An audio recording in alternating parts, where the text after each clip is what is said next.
Supreme court के गलियारे से होता हुआ अपने देश के अंदर जाए। अगर आप ये चाहते हैं तो सब लोग हाथ उठा करके इस प्रस्ताव का पास करें। ये प्रेस वाले दिखा दे जरा, ये प्रेस वाले दिखा भी दें कि ये किसी एक व्यक्ति का आंदोलन नहीं है, ये सारी 150 करोड़ लोगों के जनता का आंदोलन आज से घोषित हो रहा है। बहुत बहुत धन्यवाद आपका सबका। प्रेस वाले साथी दिखाएं जरा ये सब कुछ, ये जनता की सहमति है। प्रेस वाले कैमरा घुमा के कि राष्ट्रीय कोऑर्डिनेटर कमेटी जाने का समर्थन जो है सभी लोग यहाँ पर जो उपस्थित कर रहे हैं। ईवीएम संयुक्त मोर्चा जिंदाबाद, ईवीएम हटाओ संयुक्त मोर्चा जिंदाबाद।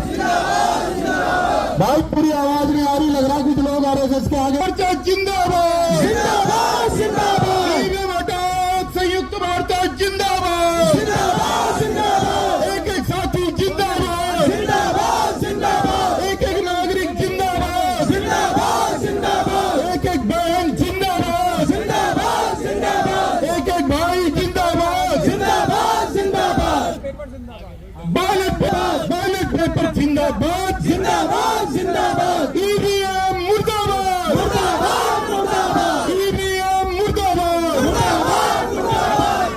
अभी आप लोगों ने इजाजत दी है। मर्जी, कोई किसी की सुनता ही नहीं, अपनी अपनी धकेल रहे हैं, कोई किसी की नहीं सुन रहा है। बस आया और ऊपर से लाकर ठाका ठोक दिया, लाया ऊपर से लाकर ठाका ठोक दिया। बस यही देश के अंदर हो रहा है, इसके अलावा कुछ हो रहा है तो बताइए, बताइए भाइयों, कुछ हो रहा है क्या?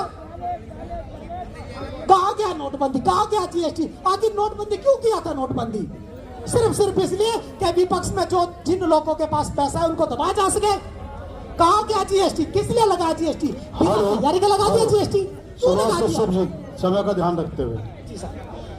तो भाइयों बात समझिए मेरी बात को। मैं भारत निर्वाचन आयोग से एक ही मांग करता हूं, सबके सामने एक ही मांग करता हूं कि आप किसी भी माध्यम से वोट डलवाइए, लेकिन उसकी मुझे, मेरे मतदाताओं को आगे भविष्य में रसीद दे कि तूने यहाँ पे वोट डाली, और मैं उसका सबूत 10 साल बाद भी मुझे रिकॉर्ड मिलना चाहिए कि इसने इस बंदे को वोट डाली थी, तब मुझे भरोसा होगा, तब मैं वोट डालूंगा।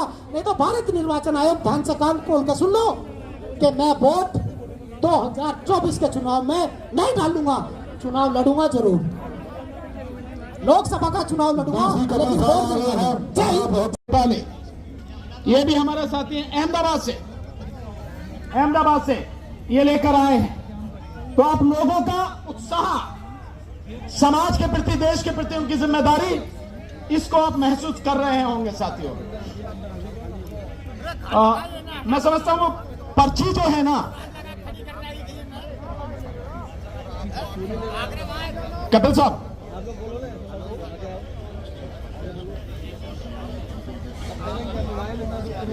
नमस्कार जी, हमारे भी सिराजुद्दीन साहब भी आ चुके हैं। और ये सिराजुद्दीन साहब वो हैं जब 30 मई 2019 को सबसे पहले यहां पर ईवीएम के खिलाफ आंदोलन हुआ था, तो ये हमारे साथ में थे। ये यूं कहो कि हम इनके साथ में थे।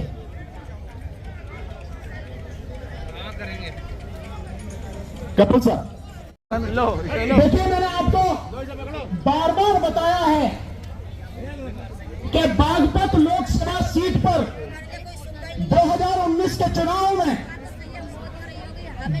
जो वहां पर एक प्रत्याशी चुनाव लड़े थे इंडिपेंडेंट रूप में, सुभाष कश्यप, जिनका अपना ही वोट अपने ही बूथ में नहीं निकला, वो सुभाष कश्यप जी भी हमारे साथ में हैं। ये रहे, देख लो आप, अच्छी तरह से चेहरा भी देख लो भाई, झूठ नहीं बोलता मैं। तो आपके सामने बैठे सवाल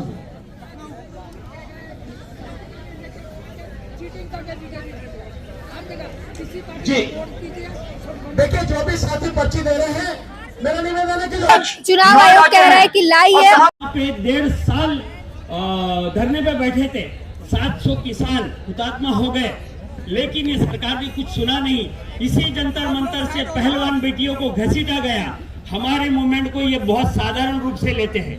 ये हम जो है इनके लिए कचरे के माफिक है, कीड़े के माफिक है। इनको बहुत ताकत है इनमें, इसलिए ये मूवमेंट जो है अभी वो अहिंसा वाली बात छोड़कर हिंसा का रूप भी ले ले तो कोई बात नहीं है, लेकिन जहां भी ईवीएम से चुनाव होगा ईवीएम तोड़ी जानी चाहिए। हम ईवीएम जब तक नहीं तोड़ेंगे तब तक ये ईवीएम बंद नहीं होगी। हमारे इस तरह से चिल्लाने से कुछ नहीं होगा। हमको जब चाहे हिंसा जब चाहे अहिंसा इस्तेमाल करना होगा और ईवीएम को तोड़कर ये ईवीएम को खत्म करना होगा, बंद करना होगा। जय हिंद, जय भारत। मनोज कुमार साहब आए और अपनी बात हमारे बीच में रखें। एक युवा व्यक्ति जिसकी अभी सर्विस काफी बाकी है, लेकिन समाज में जो दिक्कतें लोगों के सामने हैं उनको देखते हुए रिजाइन करके लोगों के लिए संघर्ष करने के लिए आगे बढ़ता है। ऐसे ऐसे साथी और इतने योग्य साथी हमारे बीच में हैं। जोरदार ताली बजाकर स्वागत कीजिए। और उससे पहले हमारे बीच में जो आए हैं, जयपुर राजस्थान से चलकर पूरी टीम के साथ देख रहे हैं आप, ये पीली जो टोपी देख रहे हैं, ये देख रहे हैं पब्लिक अगेंस्ट करप्शन। इन्हीं के जो हमारे साथी हैं, एडवोकेट हैं पूनम चंद भंडारी साहब। मैं पूनम चंद भंडारी साहब से कहूंगा कि वो मंच पर आ जाएं, यहां उनका स्थान है। पूनम चंद भंडारी साहब और बाकी सारे साथियों से निवेदन है, प्लीज। अपनी ताकत का लोहा मनवाना चाहती है, जबकि ये उसकी नपुंसकता है। सरकार की नपुंसकता को सरकार का हथियार बनना, ये हमारी कमजोरी है कि हम उसका विरोध नहीं कर पा रहे हैं। और हमें सड़कों पर उतर करके सरकार के खिलाफ ये आंदोलन को गली गली में, गांव गांव में, घर घर में, एक एक बच्चे को, एक एक व्यक्ति को इसके लिए, क्योंकि यह आम जनता के अधिकारों का हनन हो रहा है, आम जनता के अधिकारों के साथ खिलवाड़ हो रहा है। जब तक हम इसको लेकर के सड़कों पर नहीं आएंगे, जब तक हम इसके खिलाफ आंदोलन नहीं खड़ा करेंगे, मीडिया के भाइयों से मैं पूछना चाहता हूं कि आप बताइए, देश के पूरी दुनिया के कौन सी कंट्री के आखिर इसका कारण क्या है?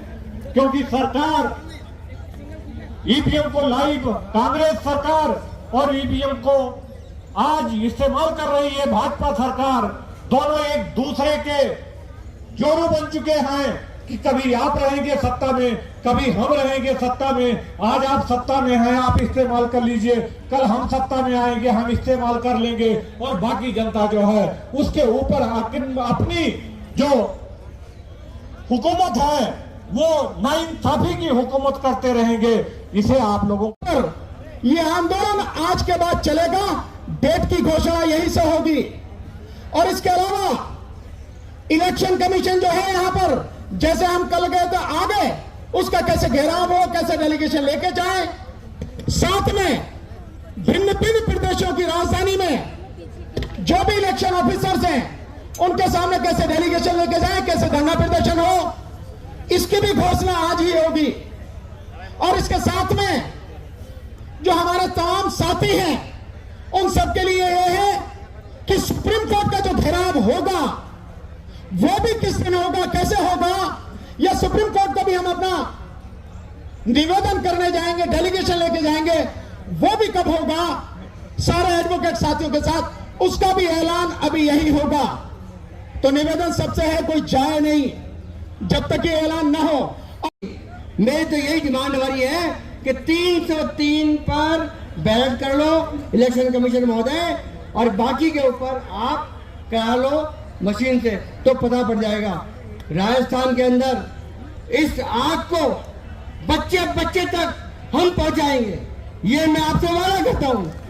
हम राजस्थान में भ्रष्टाचार के खिलाफ लड़ते हैं, अरबों खरबों रुपए की हमने पोल खोली है, चाहे कांग्रेस सरकार हो चाहे भाजपा सरकार हो, हमारा काम तो है भ्रष्टाचार के खिलाफ लड़ना। कल सुबह जब मेरी बात हुई मेरे साथियों से, मैं रात को बात की कि आपको अरेस्ट कर लिया है, तो कल का प्रोग्राम क्या रहेगा? भानु प्रताप जी ने कहा कल का प्रोग्राम वैसे ही रहेगा। मेरे साथी सुबह 5 बजे उठ करके घर से तैयार होकर के, कोहरा राजस्थान में बहुत जबरदस्त है, शक्ल दिखते नहीं है, लेकिन फिर भी इस काम के लिए सारे काम छोड़ करके और सुबह आए और हम 7 बजे रवाना हुए हैं, जिसके 2 बजे यहाँ पहुंचे हैं। लेकिन इस काम को अगर जिस दिन ये बैलेट से पेपर से हो गया चुनाव, तो मान के चलिए हो जाएगा भाजपा साहब लाल आग दिखाना चाहते हैं। 160 दिन से हड़ताल पर हैं और क्या है इनकी समस्या? ये दिल्ली सरकार के अंतर्गत जो डिस्पेंसरियां हैं उनमें काम करने वाले 585 लोग हैं। ये नर्सिंग अर्दली और स्वीपर कम चौकीदार हैं। 160 दिन से आंदोलन कर रहे हैं, सरकार सुनने को तैयार नहीं है। हमारे बीच में है सारे के सारे साथी हर जगह। प्रेस वाले अगर चाहे तो जरा एक बार दिखाएं इन सारे साथियों को। ये हमारी बहनें, ये सब है मेरी बहनें। आप बैठिए मेरे साथी, आप बैठिए, आपका बहुत बहुत स्वागत। प्लीज बैठिए आप सब। तो ये साथी हमारे साथ में हैं।